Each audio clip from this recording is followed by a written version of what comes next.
Llamé 2 veces. 3 golpes suaves sobre la madera lacada de la puerta 214, igual que siempre lo hago. 40 años de matrimonio y todavía tocaba las puertas de los cuartos de hotel como si pudiera sorprenderla con algo bonito al otro lado. La puerta se abrió desde dentro con la calma de quien no espera ninguna sorpresa. Y el hombre que apareció en el umbral llevaba puestos los mismos mocasines marrones que yo había visto 12 años atrás, el día que sostuvo las alianzas en el casamiento de mi propio hijo. Antes de continuar, suscríbete al canal, activa la campanita porque todos los días tenemos nuevas historias. Deja tu like y cuéntanos en los comentarios desde qué ciudad nos estás viendo. Mi nombre es Emilio Valverde Serrano. Tengo 63 años. Durante casi 4 décadas trabajé como perito contable judicial en Zaragoza. Un oficio que te enseña, entre otras cosas, que los números no mienten jamás, aunque las personas lo hagan de manera constante y con una habilidad que a veces resulta difícil de admitir. Me jubilé hace 3 años con la sensación tranquila de quien ha cumplido con lo que se propuso. Una carrera construida laudo a laudo, una casa propia en el barrio de Las Fuentes, un hijo formado y un matrimonio que, según yo creía entonces, era de los que resisten el peso de los años sin romperse. Ese sábado de octubre salí de casa con 1 hora y cuarto de antelación. Amparo pensaba que yo llegaría al hotel a las 7 de la tarde, como habíamos quedado, pero yo quería estar antes. Quería tener el cuarto preparado, pedir que subieran un ramo de flores, dejar una nota escrita a mano sobre la almohada con algo que llevaba días pensando cómo decirle. Cosas pequeñas, quizás torpes para alguien de mi edad, pero yo siempre he creído que los detalles son los que distinguen a un hombre que todavía ama de uno, que simplemente ocupa espacio en una casa. El trayecto desde Las Fuentes hasta el casco histórico me llevó 20 minutos en coche. Aparqué en un garaje de la calle del Coso y caminé los últimos 200 metros a pie, con el abrigo gris que Amparo me había regalado el invierno anterior. Hacía ese frío seco de octubre que en Zaragoza no avisa, un frío que entra por el cuello de la camisa y se instala en el pecho antes de que uno haya tenido tiempo de abrir el abrigo.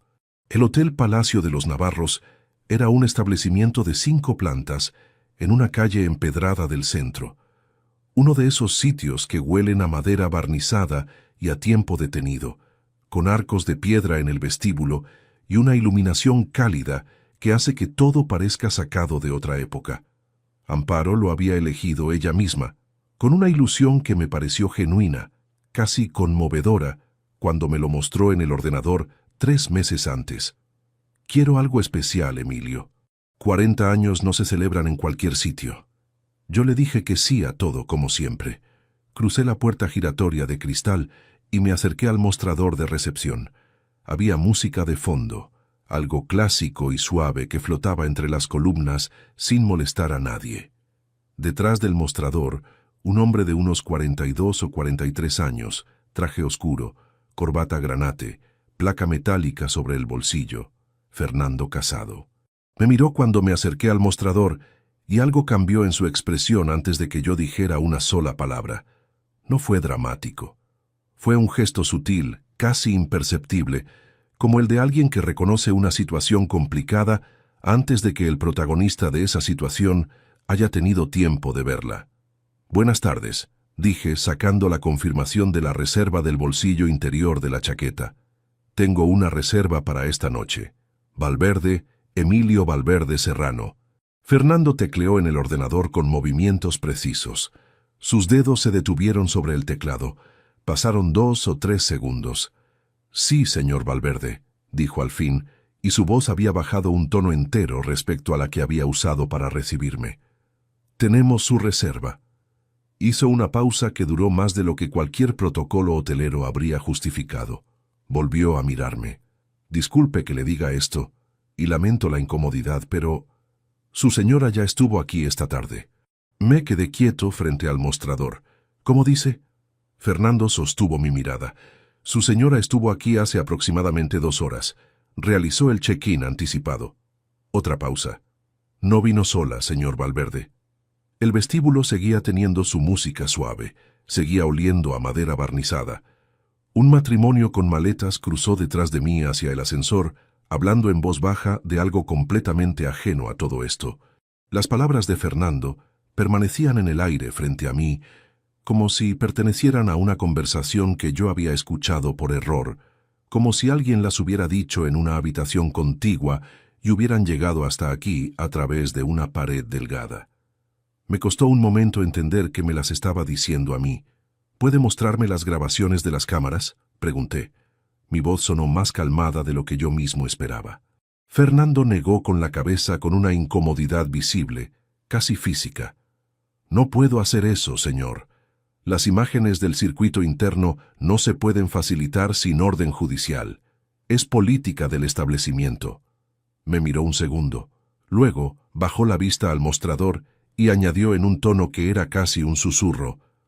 Lo que sí puedo decirle es que la habitación es la 214. No recuerdo haber tomado ninguna decisión consciente. Guardé la confirmación en el bolsillo. Cogí la llave de la habitación que Fernando me tendió con gesto incómodo y caminé hacia las escaleras. No hacia el ascensor. Las escaleras. Necesitaba los segundos que dan los peldaños cuando uno no sabe todavía lo que va a encontrar arriba. Esos segundos en que el cuerpo sube y la cabeza todavía puede convencerse de que habrá una explicación razonable para todo. No la hubo. El segundo piso olía a ambientador de lavanda. El pasillo era largo, con moqueta de color burdeos y apliques de luz amarilla en las paredes que proyectaban círculos de claridad sobre el papel pintado. Conté las puertas sin querer. 210, 212, 214. Me detuve frente a ella. No se escuchaba nada al otro lado, solo el silencio particular de un hotel a media tarde, ese silencio que no es descanso, sino densidad, como si el aire del pasillo tuviera más peso que el de la calle. Levanté la mano derecha, llamé 2 veces. La puerta se abrió desde dentro con la parsimonia de alguien que no espera ninguna sorpresa. Lo primero que vi fueron los zapatos, mocasines marrones, de cuero que había envejecido con cierto cuidado, con una pequeña hebilla lateral de metal oscuro. Los había visto antes. Los había visto en una iglesia del barrio de Delicias, 12 años atrás, en el día del casamiento de mi hijo Marcos, cuando el hombre que los llevaba puestos sostenía una pequeña bandeja de madera con 2 alianzas de oro y sonreía hacia el altar como si aquel fuera el día más feliz de su vida. Después vi el resto. Salvador Aguirre Domínguez, 58 años, padrino de boda de mi hijo, vecino de urbanización durante más de 15 años. El hombre al que yo mismo había llamado un amigo de verdad en al menos 3 brindis distintos a lo largo de los últimos 20 años. Estaba en mangas de camisa, la corbata aflojada, los primeros 2 botones del cuello desabrochados. En su cara no había culpa todavía. Hubo primero un segundo de reconocimiento puro, ese instante preciso en que el cerebro termina de procesar lo que los ojos ya saben desde antes, y después vino algo que se parecía al pánico, aunque él hizo todo lo posible para que no se le notara demasiado. No dije nada, miré por encima de su hombro. Al fondo del cuarto, sobre la cama, estaba la maleta de Amparo. La maleta mediana de color vino que habíamos comprado juntos en un mercado de segunda mano, en San Sebastián, 17 años atrás, en un verano en que todavía hacíamos ese tipo de cosas juntos. Estaba abierta. Había ropa doblada dentro. «Emilio», dijo Salvador. No le respondí. Cerré la puerta. No de un golpe. No con rabia. La cerré con la misma suavidad con que la había abierto, con los dedos posados sobre el borde metálico, despacio, con cuidado, como si al otro lado hubiera alguien dormido que no merecía que lo despertaran de ese modo. Luego me di la vuelta y caminé de regreso por el pasillo de moqueta burdeos hacia las escaleras. Bajé los 2 pisos igual que los había subido, a pie, con una mano sobre la barandilla de madera oscura. Al cruzar el vestíbulo de vuelta, Fernando me miró desde el mostrador. Yo no me detuve. Él tampoco dijo nada. Salí a la calle. El aire de octubre entró de golpe, ese frío seco que corta sin previo aviso, y llega al pecho antes de que uno haya tenido tiempo de prepararse. Caminé unos 20 metros desde la puerta del hotel y me detuve junto a un banco de piedra en la acera sin sentarme. Me quedé de pie, con las manos dentro de los bolsillos del abrigo gris, mirando el empedrado de la calle sin ver nada en particular. Ahí fue cuando las manos empezaron a temblar. No fue inmediato. El cuerpo tiene esa forma de aplazar lo que no puede asumir de golpe, de concederte unos segundos de aparente calma antes de cobrarte todo lo que le debes. Y cuando llegó el cobro, llegó desde los dedos, un temblor pequeño y continuo que intenté detener, apretando los puños dentro del bolsillo de lana, y que no se detuvo. 40 años. 40 años de matrimonio. El hombre que acababa de abrirme esa puerta, llevaba más de 20 de ellos sentado a mi mesa, bebiendo mi vino, dándome palmadas en la espalda en los cumpleaños, diciéndome que Amparo era una mujer extraordinaria y que yo tenía una suerte enorme de tenerla a mi lado. En ese momento, de pie en esa acera, no pensé en Amparo. Pensé en los mocasines marrones, en la hebilla lateral, en la bandeja con las alianzas de oro, en mi hijo Marcos, que me había llamado esa misma semana para preguntarme si todo estaba listo para la celebración de esa noche. Saqué el teléfono del bolsillo. Marqué el número de Óscar Fonseca Ruiz, mi abogado y amigo desde los tiempos de la facultad. No contestó. Le dejé un mensaje breve. Óscar, llámame cuando puedas. Es urgente. Guardé el teléfono, levanté el cuello del abrigo y eché a andar en dirección contraria al hotel, por el empedrado del casco histórico, con el frío de octubre instalado en el pecho y las manos que todavía no terminaban de quedarse quietas. Pero para que entiendas lo que significó para mí ver lo que vi al otro lado de esa puerta, necesitas saber quién era yo antes de ese sábado de octubre. Necesitas entender lo que construí durante 40 años, lo que sacrifiqué, lo que protegí, lo que creí que tenía. Porque la traición no se mide solo por el tamaño del golpe que te da. Se mide sobre todo por la altura desde la que caes. Y yo llevaba 40 años creyendo que estaba pisando terreno firme. El día que me casé con Amparo Castellanos, tenía 23 años, 142 euros en la cuenta corriente y un traje azul marino prestado por mi tío Gerardo que me quedaba estrecho en los hombros. La ceremonia fue en la parroquia de San Pablo, en el barrio donde los dos habíamos crecido, y el banquete ocupó el bajo que mi suegro tenía reformado como comedor familiar, con manteles de hilo blanco y una botella de cava por mesa. No había dinero para más. Yo me sentí el hombre más afortunado del mundo de todas formas. Si todavía no te has suscrito al canal, hazlo ahora. Lo que viene después de esta parte va a hacer que lo entiendas todo de otra manera. Amparo tenía 21 años ese día. Llevaba un vestido de seda color marfil que su madre le había cosido a mano durante 3 meses, con una hilera de pequeños botones en la espalda que tardamos 20 minutos en abrochar entre los dos en la sacristía, riendo como idiotas mientras el sacerdote esperaba al otro lado de la puerta. Ese recuerdo, esa risa de sacristía, fue durante 40 años una de las primeras imágenes que me venían a la mente cuando alguien me preguntaba qué era para mí el matrimonio. Era hija de un carpintero del barrio de la Magdalena y de una mujer que vendía pasteles 3 días por semana en un puesto del mercado de Lanuza. Había crecido con lo justo, como yo, en una de esas familias donde el dinero se cuenta en voz baja y los abrigos pasan de un hermano al siguiente sin que nadie diga nada. Eso nos hacía parecidos. Entendíamos las mismas cosas sin necesidad de explicarlas, y hay una comodidad en eso que uno no aprecia del todo hasta que la pierde. Yo trabajaba por entonces como auxiliar administrativo en una asesoría fiscal del centro, ganando lo suficiente para comer bien y lo insuficiente para casi todo lo demás.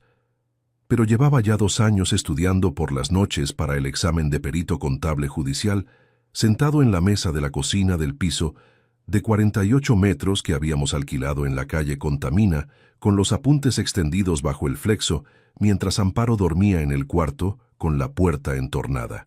Ella nunca me pidió que apagara la luz antes de que terminara. Nunca me dijo que el ruido de los folios la despertaba, aunque sé que lo hacía. Tardé 3 años en aprobar.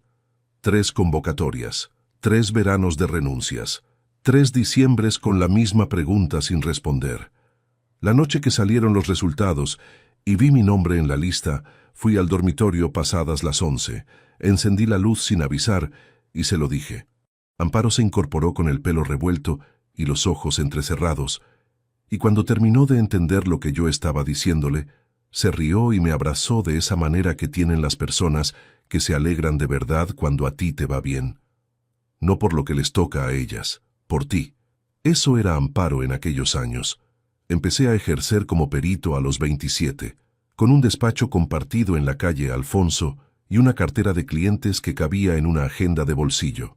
Los primeros encargos fueron modestos: revisiones contables para negocios pequeños, litigios de escasa cuantía entre socios que se habían peleado por cosas que a veces ni ellos sabían nombrar bien.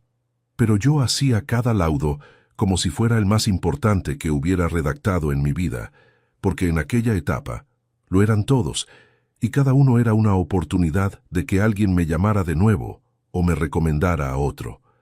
Así se construye una reputación. Con trabajo repetido, sin atajos, sin que nadie te regale nada. Amparo llevó la administración del despacho sin cobrar durante los 2 primeros años. Facturación, archivo, teléfono. Lo hacía con una meticulosidad que yo nunca habría tenido, organizando carpetas por fecha y número de expediente, con rótulos escritos a mano con una letra pequeña y ordenada que todavía recuerdo. No lo hacía porque yo se lo hubiera pedido. Lo hacía porque entendía que construir algo desde cero lleva tiempo, y que el tiempo había que dárselo sin condiciones. Marcos nació 4 años después de la boda, un martes de marzo con Zaragoza cubierta de niebla, en el Hospital Universitario Miguel Servet. Pesó 3 kilos y 200 gramos. Lo tuve en brazos por primera vez en el pasillo de maternidad, envuelto en una manta verde de hospital, y me costó varios segundos entender que aquel bulto pequeño y rojizo era mi hijo, que era real, que iba a estar en casa cuando yo llegara todas las noches a partir de ese día. Amparo me miró desde la cama, con ese agotamiento que no se parece a ningún otro cansancio del mundo, y me dijo: «Ya somos 3, Emilio. Ya somos 3 de verdad». Nos mudamos a un piso más grande en el barrio de Las Fuentes, cuando Marcos empezó a gatear, y el de Contamina se quedó sin espacio ni para el cochecito. Años después, compramos ese mismo piso al propietario cuando nos ofreció la opción, con una hipoteca que tardamos 16 años en terminar de pagar. El día que firmé el último recibo en la ventanilla del banco, en una tarde de febrero con lluvia fina y poca gente en la calle, me quedé un momento quieto con el papel en la mano antes de guardarlo.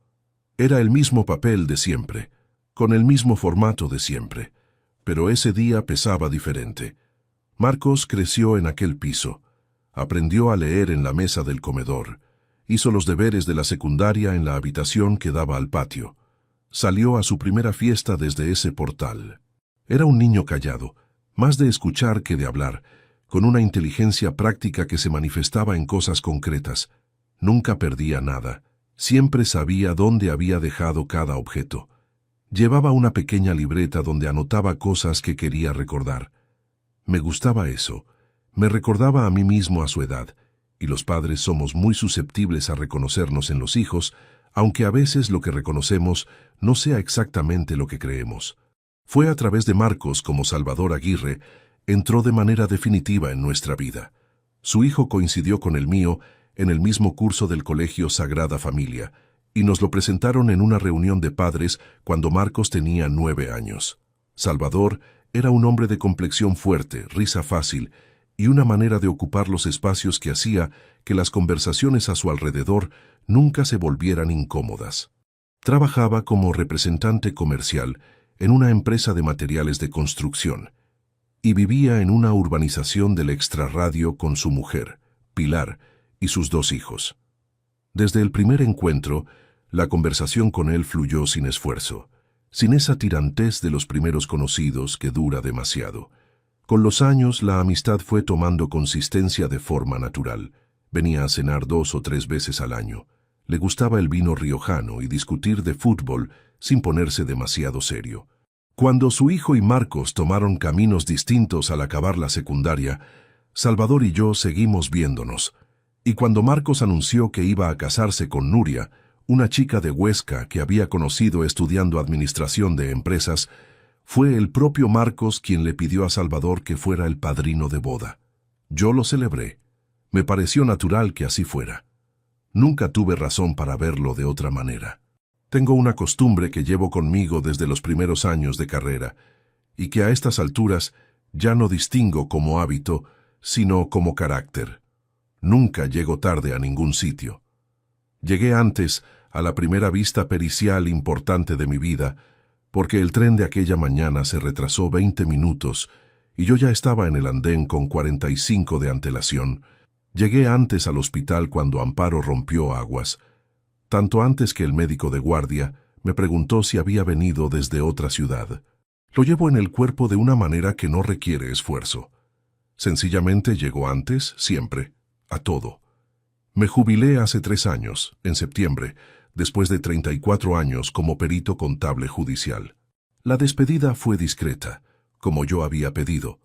Una cena en un restaurante de Las Fuentes con Óscar Fonseca, mi abogado y amigo desde los tiempos de facultad, con 2 compañeros de los años del juzgado y con Amparo, que llegó con un ramo de flores amarillas y me dio un beso en la mejilla cuando me senté y me susurró al oído que estaba orgullosa de mí. Lo creí. Tenía razones para creerlo, o eso pensé. La jubilación me dejó con tiempo libre y con el resultado de décadas de trabajo sin grandes despilfarros. 140.000 euros repartidos en depósitos a plazo y una pensión que cubría los gastos de la casa con margen. Marcos llevaba entonces 4 años al frente de una agencia inmobiliaria propia que había montado con un socio en el polígono de Cogullada. Y en la primera Navidad de mi jubilación, me propuso algo durante la cena del 24 de diciembre, mientras su madre todavía estaba en la cocina. «Papá, tengo 2 proyectos de promoción en marcha, a los que les faltan fondos para terminar la financiación. 90.000 euros, con contrato notarial, rendimiento del 18% en 4 años. Todo documentado, todo limpio. Podrías entrar como inversor». Lo analicé con la misma cabeza con la que había revisado expedientes durante 34 años. Leí los contratos, revisé las proyecciones, pregunté lo que había que preguntar. Todo tenía sentido. Y además era mi hijo. Le di los 90.000 euros en 2 transferencias, una en enero y otra en marzo del año siguiente. Fue también Marcos quien me habló, unos meses después, de la conveniencia de transferir el piso de Las Fuentes al nombre exclusivo de Amparo. Es planificación fiscal, papá. Con la reforma patrimonial que viene, si el inmueble sigue a nombre de los 2, el tramo hereditario futuro sale más caro de lo que parece. A nombre de mamá sola, el tratamiento tributario es más favorable.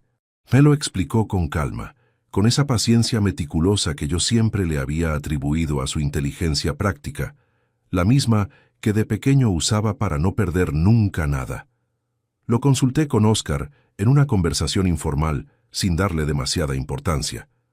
Óscar frunció el ceño un momento y dijo que el argumento era discutible pero no descabellado, que si quería hacerlo, lo hiciera con un notario de confianza. Lo hice.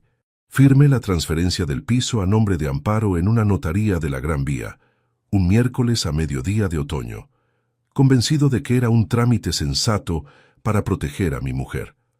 Así era mi vida 3 años antes de ese sábado de octubre. Una vida construida con paciencia, con trabajo, con la convicción de que las personas que uno quiere son las que dicen ser. Y lo que nadie te enseña, lo que ningún laudo pericial del mundo puede prepararte para entender, es que la traición más profunda no viene de un extraño. Viene de alguien que conoce el número exacto de botones de tu traje de boda, que sabe cuánto tiempo tardaste en aprobar el examen que cambió tu vida, que te ha visto llegar antes a cada sitio importante durante 40 años, y que usó precisamente eso en tu contra. La primera señal no fue una llamada extraña, ni un recibo olvidado en un bolsillo. Fue un miércoles de abril en que llegué a casa antes de lo previsto, dejé el paraguas en el recibidor y encontré el teléfono de Amparo boca abajo sobre la mesa del comedor. Eso solo no habría significado nada. Lo que lo convirtió en algo distinto fue que, cuando sonó un mensaje y yo lo acerqué sin intención de leerlo, ella cruzó el salón desde la cocina en 3 pasos y lo cogió de mis manos, con una rapidez que no tenía ninguna razón de ser. Si todavía no te has suscrito, este es el momento. Lo que Emilio descubrió esa noche en el teléfono de Amparo cambia todo lo que creías saber de esta historia. Eso ocurrió en abril. Pero para ser preciso, tendría que retroceder un poco más, porque las cosas que terminan por romperlo todo no nacen de un día para otro. Crecen despacio, en los márgenes de lo cotidiano, en los espacios donde uno no mira, porque lleva tanto tiempo sin necesitar mirar que ha olvidado que esos espacios existen. Fue en febrero cuando Amparo empezó con las salidas del miércoles. No todas las semanas al principio, una vez al mes quizás, con una naturalidad que no me levantó ninguna alarma. Me decía que quedaba con Rosario, una amiga de la parroquia con quien había hecho un curso de cerámica 2 años atrás y con quien había mantenido el contacto de manera irregular desde entonces. Llegaba a casa hacia las 9:30 de la noche, con el abrigo frío de calle, me daba un beso rápido en la mejilla y se iba directamente a ducharse. Yo estaba cenando o leyendo, y no le di más vueltas de las que merecía. En marzo las salidas se volvieron semanales, todos los miércoles, con una regularidad que yo no registré como patrón hasta bastante después, cuando tuve razones para revisar los detalles con otra mirada. Amparo se arreglaba antes de salir. No de manera llamativa, no con ropa nueva ni con perfumes distintos, pero con ese cuidado particular que distingue a alguien que quiere estar presentable de alguien que simplemente sale. Se pintaba los labios. Elegía el bolso con más detenimiento del habitual. Pequeñas cosas que por separado no significan nada, y juntas forman un idioma que uno solo aprende a leer cuando ya es demasiado tarde para que sirva de algo. Llegaba a casa hablando poco. Respondía lo que le preguntaba con frases cortas, correctas, sin fisuras. Cuando le preguntaba cómo había ido la tarde, me decía que bien, que habían tomado algo en un bar del centro, que Rosario seguía siendo la misma de siempre. No había manera de cogerla en ninguna contradicción porque no cometía ninguna. Solo había esa sensación, vaga y difícil de nombrar, de que las palabras que usaba eran exactamente las necesarias y ni una más. Como alguien que ha pensado de antemano lo que va a decir y se ciñe al guión sin improvisar. Yo me lo callé, no porque no lo notara. Lo notaba, pero llevaba 40 años construyendo la convicción de que Amparo y yo éramos de los que no se mienten, y desmontar 40 años de convicción requiere algo más que un miércoles de marzo con demasiado silencio en la cena. Me repetí que estaba cansada, que la jubilación me había vuelto más observador de lo necesario, más sensible a los matices de lo que era razonable para un hombre que había pasado toda su vida laboral entre columnas de números y no entre personas. Me dije que proyectaba, que buscaba problemas donde no los había. Pero entonces llegó lo de Marcos. Fue a finales de marzo, un domingo que vino a comer a casa con Nuria, su mujer. Estábamos sentados a la mesa cuando yo comenté, sin ninguna intención particular, que Amparo había salido mucho por las tardes últimamente y que la notaba un poco distante. No era una acusación, era una observación, del tipo que uno hace en familia cuando algo le ronda la cabeza y lo dice en voz alta para quitárselo de encima. Marcos me miró desde el otro lado de la mesa. Mamá necesita su espacio, papá. Es normal que quiera tener su vida independiente ahora que los dos estáis en casa. No es fácil para ella tampoco. El tono no era de hijo que defiende a su madre, era algo más tenso que eso, algo con una urgencia contenida que no encajaba con la ligereza que pretendía tener. Nuria bajó los ojos al plato. Amparo, que estaba en la cocina cuando empezamos a hablar, entró con la fuente del segundo en ese momento y la conversación se disolvió sin que nadie la retomara. Pero yo me quedé con ese tono. Lo guardé sin saber todavía dónde ponerlo, como cuando encuentras un objeto fuera de lugar en un cajón y no lo tiras porque no estás seguro de si sirve para algo. Las semanas siguientes estuve más atento.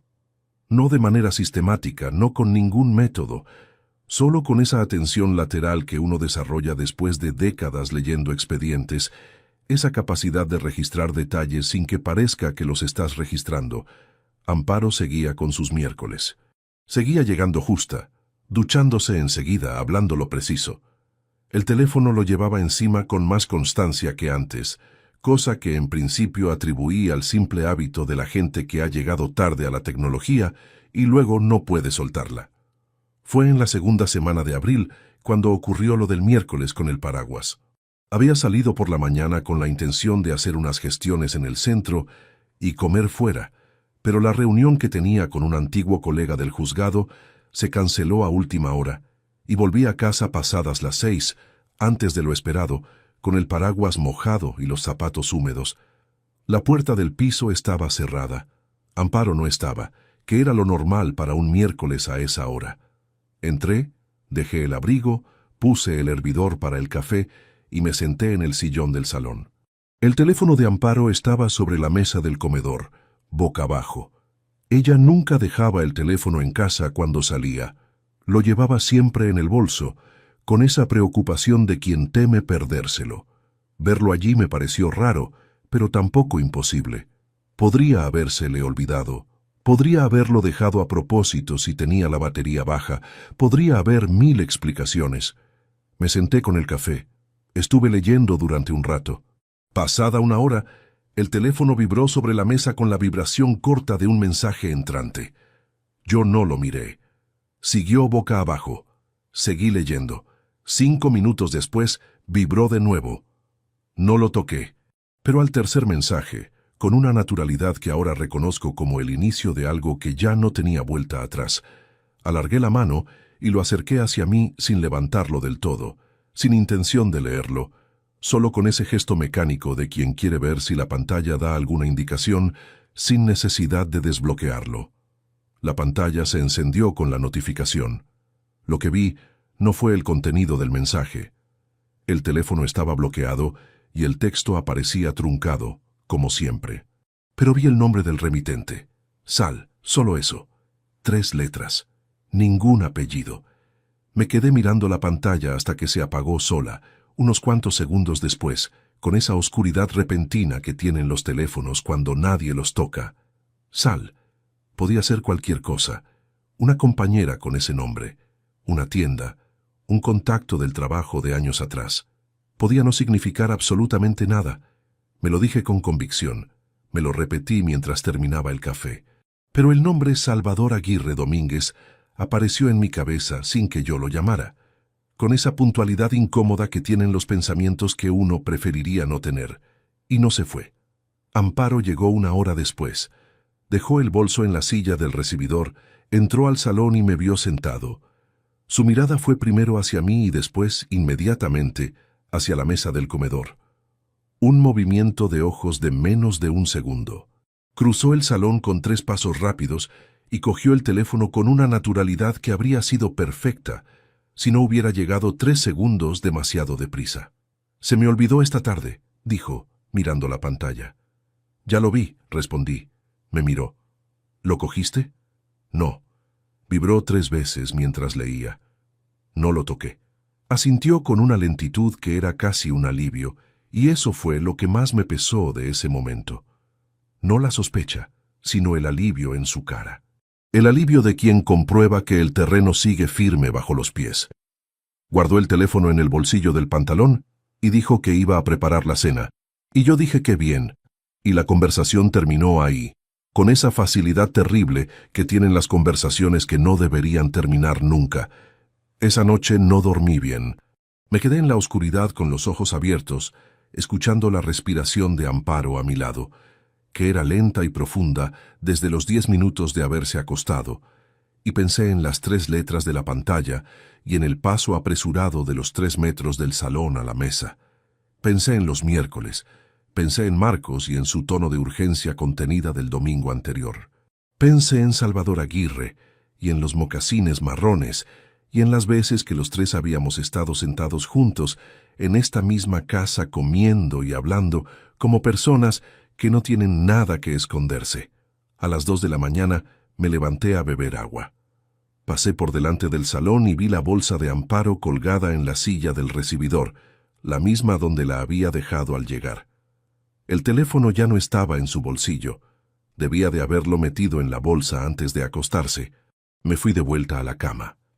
Me dije que no era nadie para hurgar en el teléfono de mi mujer. Me dije que tenía 63 años y que no iba a convertirme en el tipo de hombre que revisa los mensajes de su esposa como si no le tuviera confianza. Me dije que todo tenía una explicación razonable que yo estaba ignorando porque llevaba demasiadas semanas con demasiado tiempo libre y la cabeza acostumbrada a buscar irregularidades donde las hubiera. Me convencí de todo eso. O me convencí de que me lo creía, que no es exactamente lo mismo, porque hay una diferencia entre confiar en alguien y dejar de prestar atención. Yo había estado haciendo lo segundo durante meses y lo llamaba lo primero. Y esa noche, en la oscuridad del dormitorio, con la respiración tranquila de Amparo a mi lado y las 3 letras todavía presentes en algún rincón de la cabeza que no terminaba de vaciarse, tomé la única decisión que pude tomar sin romper nada todavía. Empecé a mirar. No a investigar, todavía no, pero sí a mirar de verdad, a registrar lo que tenía delante con los mismos ojos con que durante 34 años había leído columnas de números buscando el desvío que nadie más había encontrado. Porque si había algo que 3 décadas como perito me habían enseñado con una claridad que ninguna otra cosa podía darme, era esto. Cuando los números no cuadran, no es nunca por casualidad. Y algo en aquella casa llevaba semanas sin cuadrar. Vuelvo al sábado de octubre. Ahora que sabes quién era yo, quién era Amparo, y lo que había estado ocurriendo durante los meses anteriores, ese momento en el pasillo del segundo piso del Palacio de los Navarros merece algo más que lo que te conté al principio. Merece que te cuente los 3 segundos exactos entre el primer golpe en la puerta y el momento en que la vi abrirse, lo que hice después de bajar las escaleras. Y la noche entera, porque esa noche fue cuando empezó a construirse algo que todavía no tenía nombre pero que ya no tenía vuelta atrás. Si todavía no te has suscrito al canal, este es el momento. Lo que sigue de aquí en adelante no lo vas a querer perderte. Cuando llamé a la puerta 214, una parte de mí todavía elaboraba explicaciones. El recepcionista Fernando se había equivocado de habitación. O había interpretado mal algo que tenía una lectura perfectamente inocente. O la persona que había entrado con Amparo era una prima, una conocida de la parroquia, alguien cuya existencia yo no había necesitado conocer. 40 años dan para muchas certezas, y una de las mías era que Amparo Castellanos no me haría esto. No después de todo lo que habíamos construido. No a mí. Llamé 2 veces. 3 golpes suaves sobre la madera lacada. Hubo un silencio de 2 segundos al otro lado de la puerta. Después el sonido de unos pasos sobre la moqueta interior, pausados, sin urgencia. Los pasos de alguien que no espera encontrar ninguna complicación al otro lado. El pomo giró. La puerta se abrió hacia adentro, con una lentitud completamente ordinaria.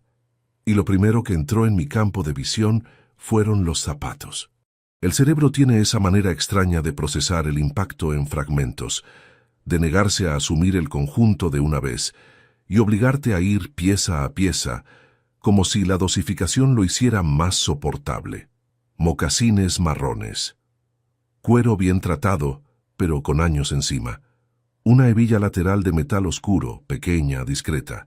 Los había visto en una iglesia del barrio de Delicias 12 años atrás, en la primera fila del lado del novio, el día que Marcos se casó con Nuria. Los recordaba porque en ese momento había pensado que eran los zapatos de un hombre que sabe vestirse sin necesitar aparentarlo. Subí la vista.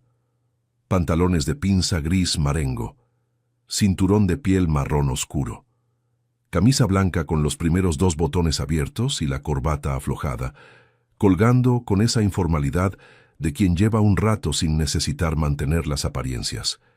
Y luego, el rostro. Salvador Aguirre Domínguez. La misma complexión fuerte de siempre. El pelo con algo más de gris que la última vez que lo había visto, 4 meses atrás, en una barbacoa de verano en su urbanización, donde había brindado conmigo con una cerveza fría y me había dicho que envejecer juntos tenía algo bueno que la gente joven no podía entender todavía. Tardó un segundo en reconocerme. Un solo segundo en que su expresión no era nada, pura blankness. El rostro de alguien que no ha terminado de conectar lo que ve con lo que significa. Y luego lo conectó, y vi el momento exacto en que ocurrió porque su mandíbula se tensó de una manera que no pudo controlar, y sus ojos hicieron ese movimiento involuntario hacia atrás, hacia el interior del cuarto, antes de volver a mí. Miré por encima de su hombro. La habitación estaba en penumbra, las cortinas semicerradas, la lámpara de la mesilla encendida con esa luz amarilla y baja que los hoteles usan para que todo parezca más íntimo de lo que es. Sobre la cama, extendida con la cremallera abierta y ropa doblada visible dentro, estaba la maleta. La maleta mediana de color vino que Amparo y yo habíamos comprado juntos en un mercado de segunda mano en San Sebastián 17 años atrás, en un verano en que ella eligió ese color porque dijo que el negro era demasiado anónimo para algo que iba a viajar con nosotros. La conocía como conozco los muebles de mi propia casa. No había margen para la confusión. Al fondo del cuarto, la puerta del baño estaba cerrada. Debajo, una línea de luz. Tardé en retirar la mirada del cuarto menos de lo que parece cuando lo cuento. Fueron segundos, muy pocos. Pero cada uno de esos segundos tiene en mi memoria una densidad que ningún otro momento de los últimos años puede igualar.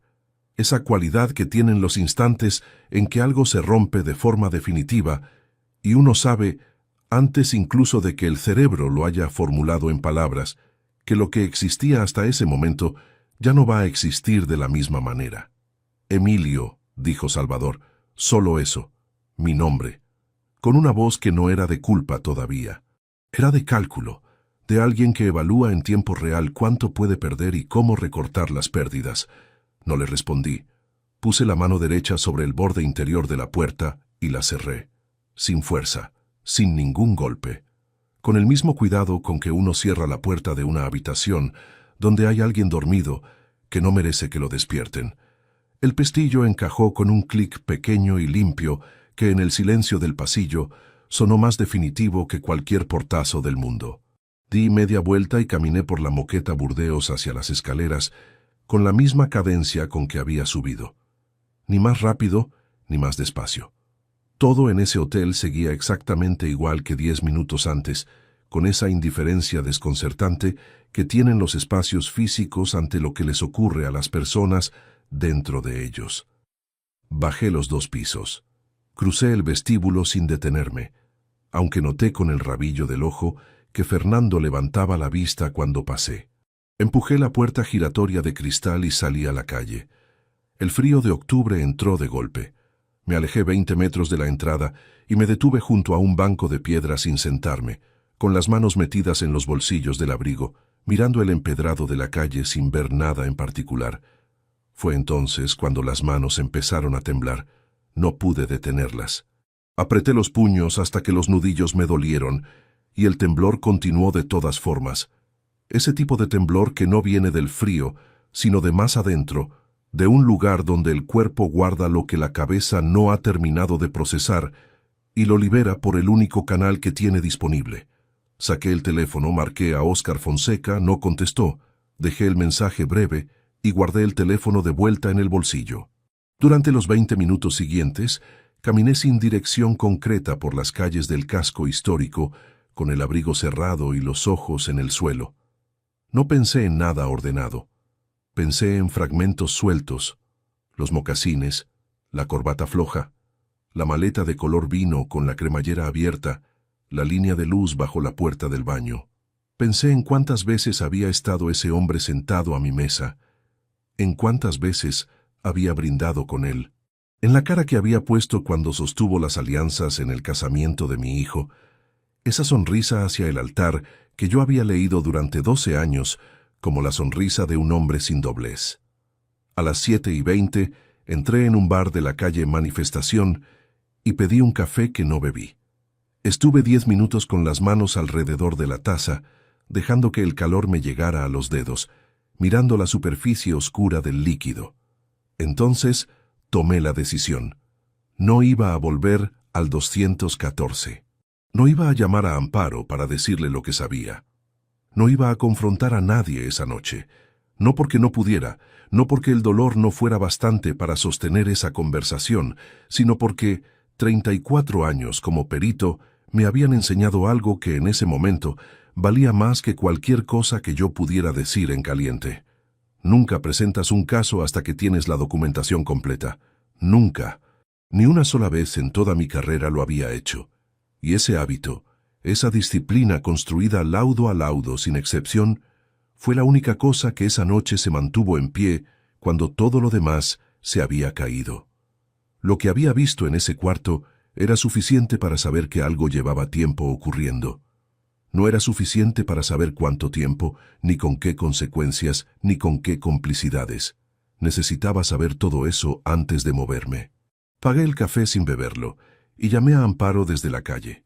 Descolgó al segundo tono. «¿Emilio? Ya estás en el hotel». Su voz era la de siempre, exactamente la de siempre. «Acabo de llegar al aparcamiento», dije. «Me he retrasado un poco, subo en 10 minutos». «Bien, yo también estoy llegando ahora», colgué. Me quedé mirando el teléfono un momento. Ella estaba llegando ahora. Desde el hotel donde había estado con Salvador Aguirre, en el cuarto 214, con las cortinas semicerradas y la maleta de color vino sobre la cama. Volví al hotel por la misma calle empedrada, entré sin mirar a Fernando, recogí la llave de la habitación que me correspondía en el tercer piso y subí. Dejé el abrigo sobre la silla, fui al cuarto de baño y me mojé la cara con agua fría del grifo. Me miré en el espejo. El hombre que me devolvió la mirada tenía los ojos más quietos de lo que yo esperaba encontrar, y eso me inquietó más que si hubiera tenido los ojos de alguien que llora. 20 minutos después, llamaron a la puerta. Amparo entró con el bolso en el hombro y una expresión tranquila, casi luminosa, de quien llega a un sitio donde espera que las cosas vayan bien. Me dio un beso en la mejilla. «Qué bonito el hotel», dijo, mirando la habitación con esa curiosidad de quien la ve por primera vez. «¿Te has pedido ya las flores?» «Todavía no», respondí. «Acabo de llegar». Se quitó el abrigo, lo colgó en el perchero con movimientos precisos. Se sentó en el borde de la cama y empezó a hablar de la cena, de si prefería el restaurante del hotel o bajar a la calle, de que había visto una carta interesante cuando había pasado por recepción antes. Antes. La palabra cayó en el aire sin que ella la notara. Había dicho cuando había pasado por recepción antes, dando por sentado que ese antes era un detalle de horario sin ningún peso particular, que yo no sabía lo que significaba, que entre ese antes y el momento en que llamó a mi puerta no había ocurrido nada que mereciera explicación. Asentí. Dije que el restaurante del hotel me parecía bien. Pedí las flores por teléfono a recepción con la naturalidad más costosa que he ejercido en mi vida. Esa noche cenamos los dos en una mesa junto a la ventana, con vistas a la calle empedrada, con una botella de vino de Somontano y el mantel de hilo blanco que los hoteles de ese tipo usan para que todo parezca una ocasión especial. Amparo brindó por los 40 años. Levantó la copa con una sonrisa limpia y me miró con esos ojos que llevaban 4 décadas mirándome, y yo levanté la mía. Y chocamos los bordes de cristal con un sonido suave y limpio que quedó flotando un momento sobre la mesa antes de disolverse en el aire.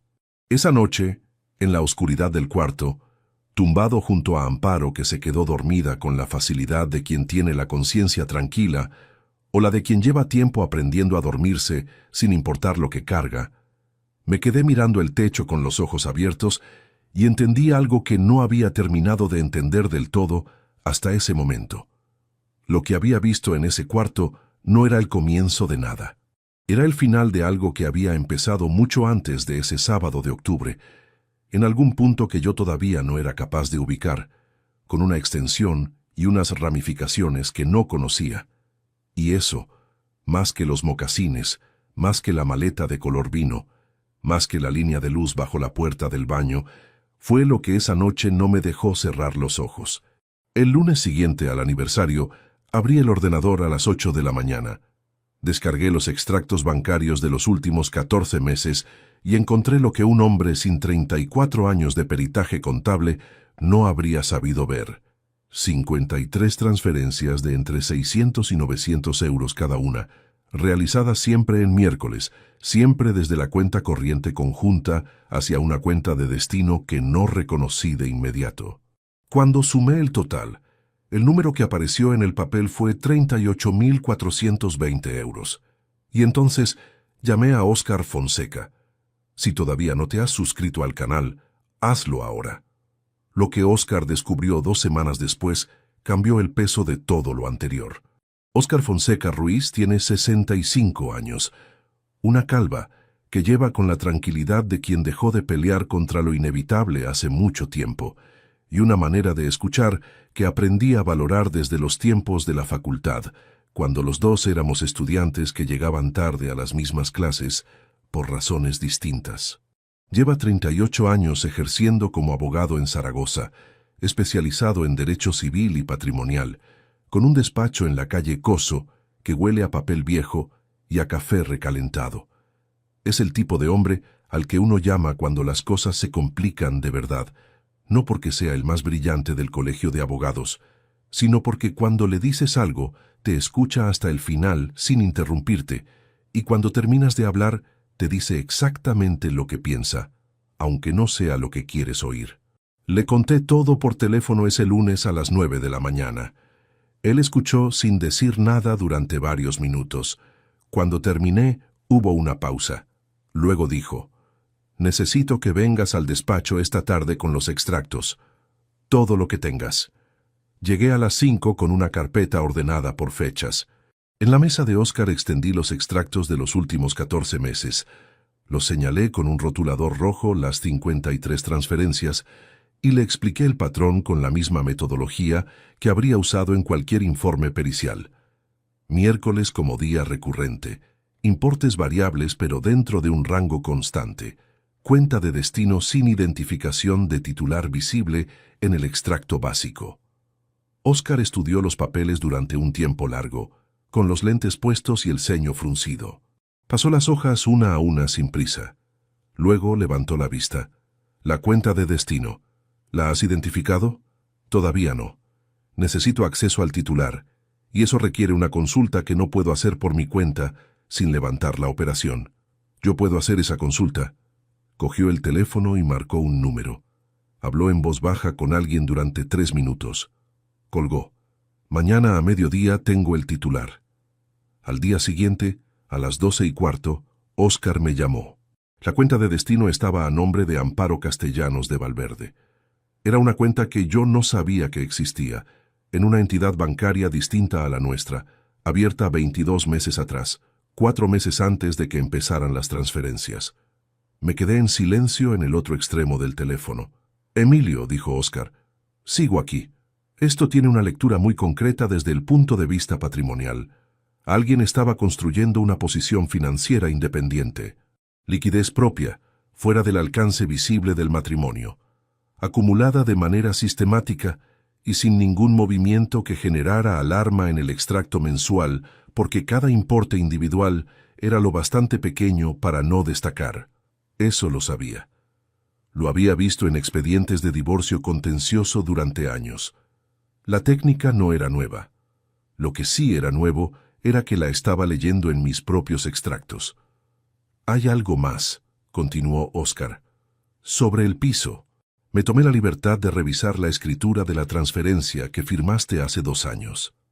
Y la valoración del inmueble que se usó como base para la transferencia fue realizada por una agencia inmobiliaria del polígono de Cogullada». Pausa. «La misma agencia donde trabaja Marcos». No respondí de inmediato. «No es la agencia de Marcos directamente», aclaró Óscar, «pero el informe de tasación lleva la firma de un valorador que trabaja para esa agencia. Y ese valorador tasó el inmueble por debajo del precio de mercado en un porcentaje que resulta conveniente para quien quiera evitar que la operación llame la atención del registro. Técnicamente es legal, pero éticamente es lo que es». Colgué, fui al cuarto de baño del despacho de Óscar, abrí el grifo del agua fría y me quedé con las manos bajo el chorro durante unos 30 segundos, mirando el agua correr sobre mis nudillos. No porque sintiera rabia, o no solo por eso, sino porque necesitaba que alguna parte de mi cuerpo notara algo concreto y físico, mientras el resto procesaba lo que acababa de escuchar. Marcos. Mi hijo había intervenido en la transferencia del piso, no de forma directa, no con su nombre en el documento, pero con la suficiente cercanía como para que la huella fuera visible si alguien sabía dónde mirar. Y yo sabía dónde mirar. Llevaba 34 años mirando exactamente ahí. Salí del baño y le dije a Óscar que necesitaba un investigador, alguien que pudiera documentar los movimientos de Amparo sin que ella lo supiera, con metodología que fuera admisible si llegábamos a un procedimiento contencioso. Óscar asintió y dijo que conocía a una persona de confianza. Rubén Medina Aguado, 47 años, ex policía municipal reconvertido en investigador privado, con licencia en regla y una discreción que Óscar garantizaba de manera personal. Rubén empezó a trabajar al día siguiente. Durante las 2 semanas siguientes, yo mantuve la vida de siempre.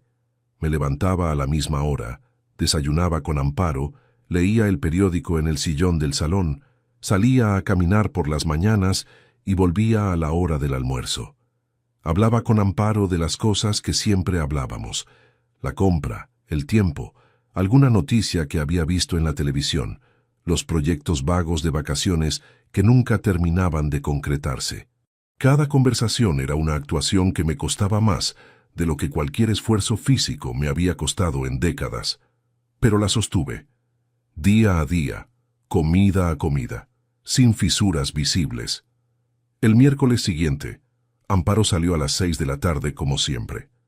Rubén la siguió desde el portal hasta un edificio de viviendas en el barrio del Arrabal, donde entró y permaneció durante 2 horas y 40 minutos antes de salir y coger el autobús de vuelta. El edificio estaba a nombre de un titular que Rubén identificó en 48 horas. Salvador Aguirre Domínguez, propietario de un apartamento en el 4º piso desde hacía 31 meses. 31. Óscar cruzó esa fecha con los registros que había podido obtener y confirmó lo que ya empezaba a tomar forma. El caso entre Amparo y Salvador no había comenzado con los miércoles de febrero. Había comenzado 26 meses atrás, cuando yo todavía iba al juzgado 3 días por semana y llegaba a casa con los expedientes bajo el brazo sin sospechar que el hombre al que había llamado amigo durante 20 años estaba construyendo algo en mis márgenes. Las transferencias, los 14 meses de liquidez acumulada, la tasación del piso con la firma de un valorador de la agencia de Marcos, el apartamento del Arrabal a nombre de Salvador, los miércoles, todo era parte de la misma arquitectura. No era un impulso, era un plan. Entonces llamé a Marcos. Le propuse comer juntos esa semana. Le dije que quería hablar de los contratos de inversión, que necesitaba revisar el estado de los 2 proyectos en los que había puesto los 90.000 euros, porque estaba pensando en reorganizar mi planificación financiera para los próximos años. Nada fuera de lo ordinario. Lo más normal del mundo que un padre inversor pida una actualización a su hijo sobre el estado de su dinero. Quedamos el jueves al mediodía en un restaurante de la avenida de Goya, uno que frecuentábamos desde que Marcos empezó a trabajar en la zona. Llegué antes, como siempre. Me senté de cara a la puerta. Marcos llegó 5 minutos después. Traje oscuro, sin corbata. El pelo bien peinado. Tiene mi complexión pero los ojos de Amparo. Ese gris verdoso que de pequeño me parecía que lo hacía parecer más tranquilo que el resto de los niños de su edad. Se sentó, pidió agua sin gas, me preguntó cómo estaba, y yo le dije que bien, que algo cansado, que los años no perdonan. Durante los primeros 15 minutos hablamos de nada en particular. El tiempo, un partido de fútbol del fin de semana, Nuria y un proyecto de reforma que tenían en casa. Yo escuché, respondí, sonreí en los momentos en que tocaba sonreír. Luego, con la misma naturalidad con que habría pedido el postre, dije: necesito que me hagas un balance actualizado de los 2 proyectos. Quiero ver números reales, no proyecciones. ¿Cómo están las obras? ¿Qué porcentaje está ejecutado? ¿Cuándo entra el retorno estimado? Marcos me miró. Todo está en orden, papá. Ya sé que está en orden. Quiero los números. Te los mando esta semana. Bien. Pausa. Cogió el pan del centro de la mesa, lo partió sin apresuramiento. ¿Hay algo que te preocupe?, preguntó. No. Solo quiero tener los papeles actualizados. A mi edad uno empieza a pensar en estas cosas con más cuidado. Marcos asintió con esa calma suya que en otro momento habría leído como madurez, y que ese día leí como otra cosa. Me miró con una fijeza directa y sin parpadear durante 2 o 3 segundos, la clase de mirada que la gente usa cuando quiere transmitir que no tiene nada que esconder. Luego bajó los ojos al plato y cambió de tema hacia algo relacionado con Nuria. Yo lo dejé hablar. Lo observé durante el resto de la comida, con la misma atención lateral que había usado en la segunda semana de abril, esa capacidad de registrar sin que parezca que se registra. Lo que vi no fue nerviosismo, fue control. Un control practicado, sostenido, el de alguien que ha tenido esta conversación muchas veces en su cabeza antes de tenerla de verdad. Y eso era más revelador que cualquier señal de alarma visible, porque el nerviosismo es involuntario, pero el control se decide, y alguien que ha decidido controlarse es alguien que tiene algo que controlar. Nos despedimos en la puerta del restaurante con el abrazo de siempre. Le dije que esperaba los números. Él dijo que los tendría esa semana sin falta. Caminé de vuelta al coche por la avenida de Goya, con el sol de octubre en la cara, y algo instalándose en el pecho, que no era todavía rabia, sino algo anterior a la rabia, algo más frío y más útil. La certeza de que lo que tenía delante no era solo una infidelidad con consecuencias patrimoniales. Era una construcción con más de un arquitecto. Y uno de ellos había aprendido a planificar en mi propia mesa, con mis propios libros de contabilidad a 4 metros, mientras yo creía que lo que veía era un hijo que había heredado lo mejor de mí. Óscar me llamó esa misma tarde. Había encontrado algo más. El contrato de transferencia del piso, el firmado 2 años atrás en la notaría de la Gran Vía, llevaba una cláusula de testimonio con 3 firmas de validación. La primera era mía. La segunda era de Amparo.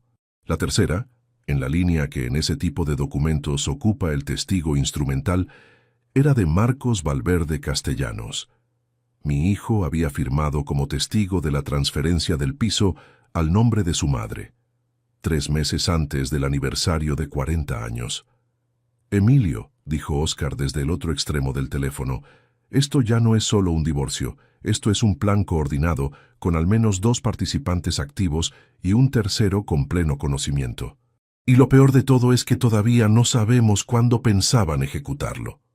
Lo sabía, lo habían pensado ejecutar en el aniversario.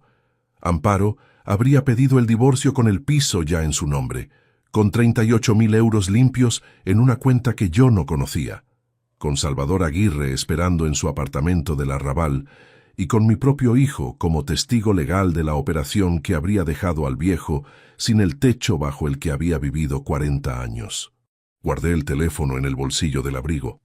El sol de octubre seguía dando en la cara desde el mismo ángulo de antes. Todo eso me lo habían hecho con una paciencia y una frialdad que, si hubiera sido el trabajo de un desconocido, habría admirado como profesional. Pero no era el trabajo de un desconocido, y eso cambiaba absolutamente todo. Hay una noche de esa semana que no le he contado a nadie hasta ahora. Una noche en que me senté en el sillón del salón a las 3 de la madrugada, con la carpeta de documentos sobre las rodillas y las luces apagadas, y estuve a punto de levantarme, ir al dormitorio, encender la luz y decirle a Amparo todo lo que sabía.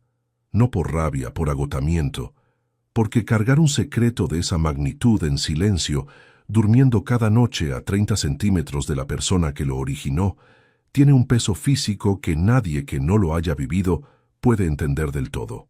Si aún no te has suscrito, hazlo ahora. Lo que Emilio encontró en sí mismo esa noche es lo que hace que todo lo que viene después tenga el peso que tiene. No me levanté.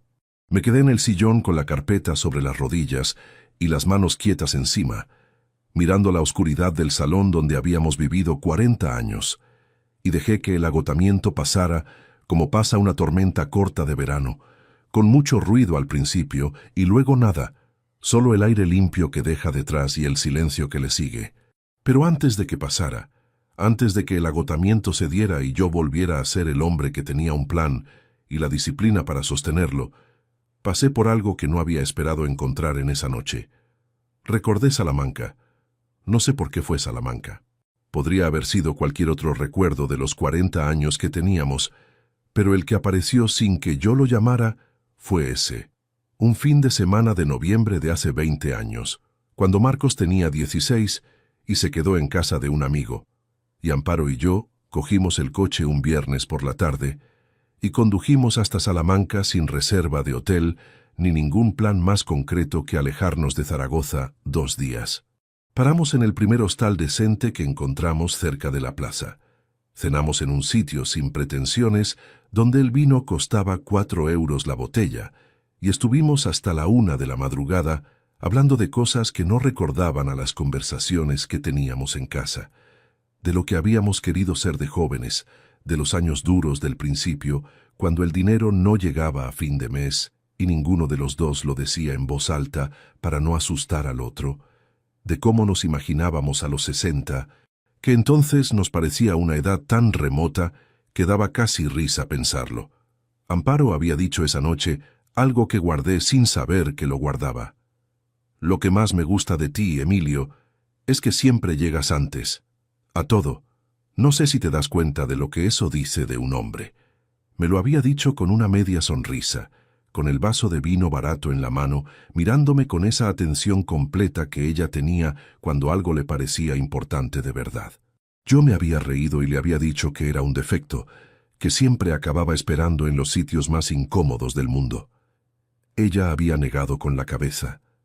Ese recuerdo, en la oscuridad del salón a las 3 de la madrugada, con la carpeta sobre las rodillas, me dolió de una manera que los documentos y las transferencias y los mocasines marrones no me habían dolido.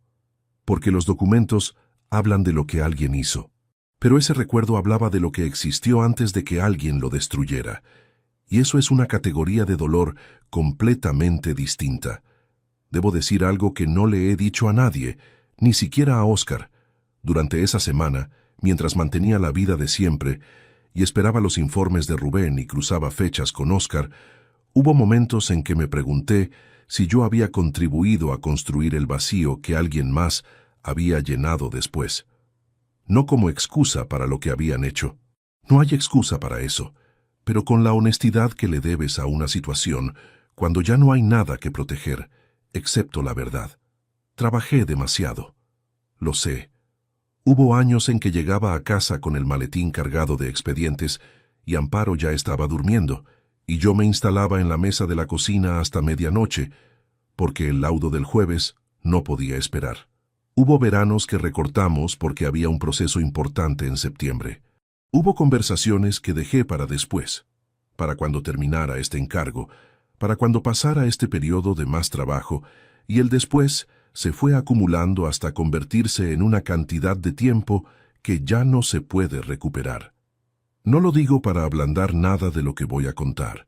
Lo digo porque sería muy cómodo presentarme como el hombre que no hizo nada malo en 40 años, y eso no es lo que soy.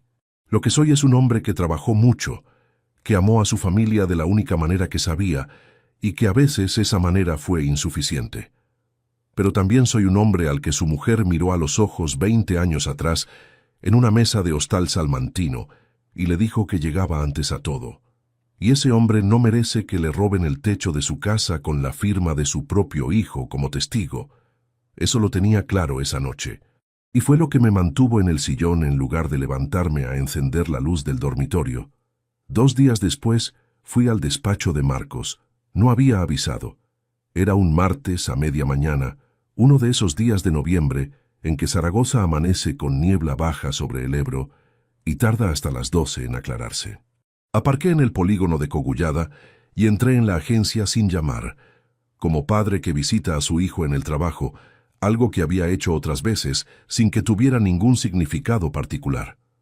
Marcos estaba de pie junto a su mesa, de espaldas a la puerta, con el teléfono en la oreja y la mano libre apoyada en el alféizar de la ventana. Había una tensión en la postura que no era la de una llamada de trabajo ordinaria. Los hombros ligeramente levantados, el cuello rígido, la mano en el alféizar abierta y luego cerrada en puño sin que él pareciera notarlo. Me vio cuando se giró. Lo que ocurrió en ese momento fue muy pequeño y muy grande al mismo tiempo. Sus ojos me localizaron, registraron mi presencia, y en el espacio de medio segundo, su expresión hizo algo que no puede describirse bien con palabras, pero que cualquier persona que lleva décadas leyendo comportamientos reconocería de inmediato. Se recompuso. No es que estuviera descompuesto antes, no de manera visible, pero hubo un ajuste, una fracción de segundo, en que su cara pasó de ser lo que era a ser lo que había decidido que yo debía ver. «Un momento», dijo al teléfono. Bajó el aparato, lo sostuvo contra el muslo con la pantalla hacia la pierna y me miró. «Papá, no sabía que venías. Pasaba por la zona», dije. «¿Terminas?» «Sí, ahora mismo». Volvió a llevarse el teléfono al oído. «Te llamo luego». Colgó antes de que el otro extremo tuviera tiempo de responder. Guardó el teléfono en el bolsillo del traje con un movimiento tranquilo. Se acercó, me estrechó la mano, me señaló la silla de las visitas frente a su mesa. Nos sentamos los dos al mismo tiempo. «¿Con quién hablabas?», pregunté. «Un cliente». Voz plana, sin el menor titubeo. «¿El proyecto de Cogullada Norte o el de Valdespartera?» «Cogullada Norte, un tema de plazos». Asentí. Hubo un silencio. No fue un silencio incómodo en el sentido habitual. Fue un silencio de 10 segundos exactos, durante los cuales los dos permanecimos sentados frente a frente, con la mesa entre nosotros, y ninguno de los dos dijo lo que los dos sabíamos que podría decirse. Marcos me sostuvo la mirada sin dificultad. Yo sostuve la suya con la misma facilidad, y en ese espacio quieto y tenso que duró 10 segundos ocurrió algo que no estaba planeado. Entendí que mi hijo no iba a ceder nada voluntariamente, que esperaba que yo cediera primero, que había calculado que yo no sabía lo suficiente para confrontarlo todavía, y que mientras esa creencia se mantuviera, él tenía todo el tiempo del mundo. Me equivoqué en muchas cosas durante esa etapa, pero en esa lectura no me equivoqué. Hablamos de los contratos durante 20 minutos. Marcos me explicó los plazos con una fluidez que habría convencido a cualquiera que no hubiera estado mirando sus manos mientras hablaba, porque sus manos sí se movían demasiado. No de forma exagerada, no de manera que saltara a la vista, pero con una frecuencia ligeramente superior a la normal, cogiéndose los dedos, soltándolos, apoyando los nudillos sobre la mesa y levantándolos un momento después. 34 años de peritajes te enseñan a leer las manos de las personas. Nadie me lo dijo nunca de manera explícita. Lo aprendí solo, en salas de vistas, frente a peritos de parte contraria que controlaban perfectamente la voz y la expresión, y olvidaban que las manos cuentan una versión distinta de la misma historia. Me despedí con el mismo abrazo de siempre. Le dije que los papeles de los contratos podían esperar hasta la semana siguiente.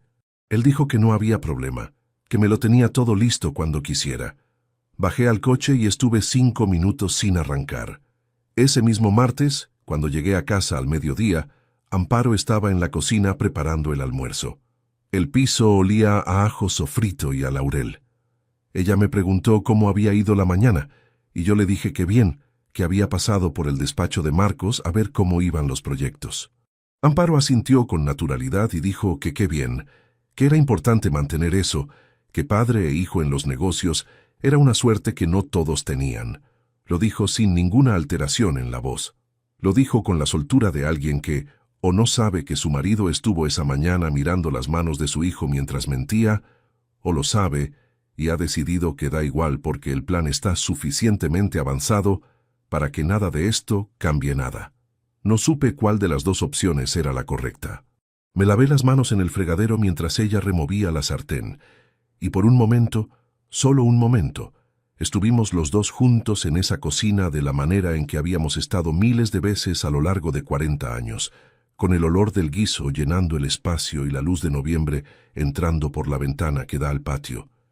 Y esa normalidad fue lo más difícil de sostener de todo lo que sostuvo ese periodo, porque las traiciones grandes no ocurren en escenarios excepcionales. Ocurren en cocinas que huelen a laurel, a mediodía, con luz de noviembre y una sartén en el fuego. Esa noche, antes de acostarme, fui al estudio y saqué la carpeta de documentos del cajón donde la guardaba, detrás de los libros técnicos que ya nadie consultaba. La revisé una vez más.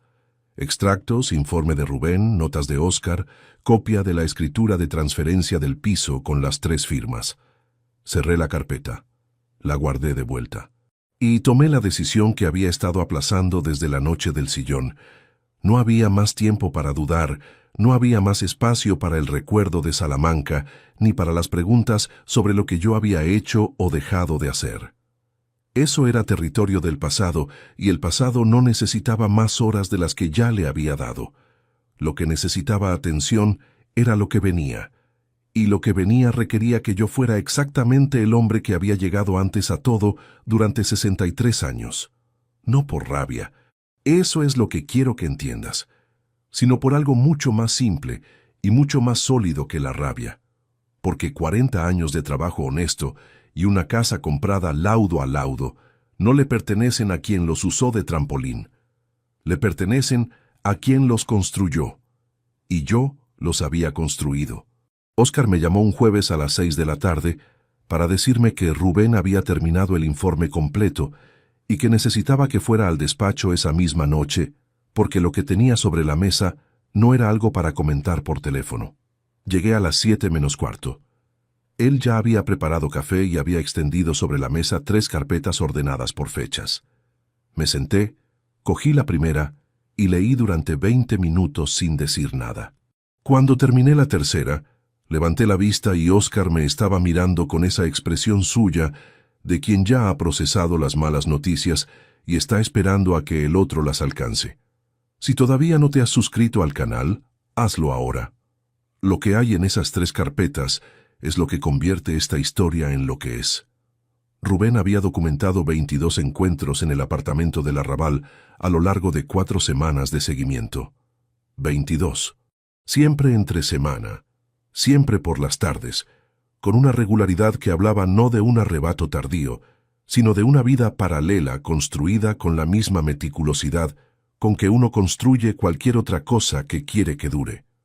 Las fotografías eran nítidas y con fecha y hora impresas en el margen.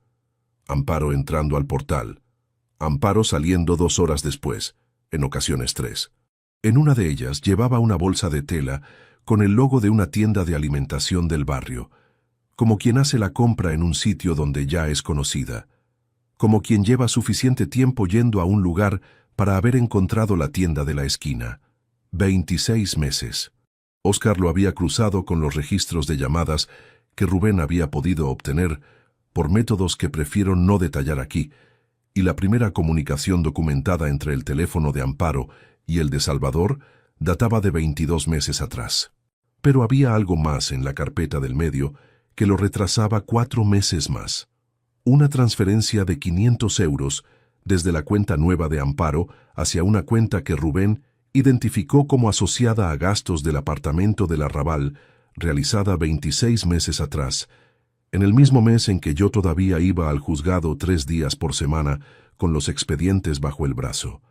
26 meses, mientras yo terminaba mi carrera, mientras yo firmaba los últimos laudos de 34 años de trabajo, mientras pensaba que lo que tenía en casa era sólido.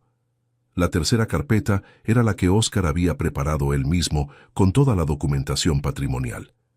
Extractos, copia de la escritura de transferencia del piso, el informe de tasación con la firma del valorador de la agencia de Marcos, la cláusula de testimonio con las 3 firmas. Y al final, una hoja con su letra de abogado ordenado. Una línea de tiempo que iba desde los 26 meses atrás hasta el sábado de octubre del hotel, con cada evento en su lugar, con cada pieza conectada a la siguiente con la precisión de un esquema que uno de mis colegas del juzgado habría admirado si lo hubiera visto en un expediente ajeno. El plan era simple en su arquitectura y devastador en su detalle.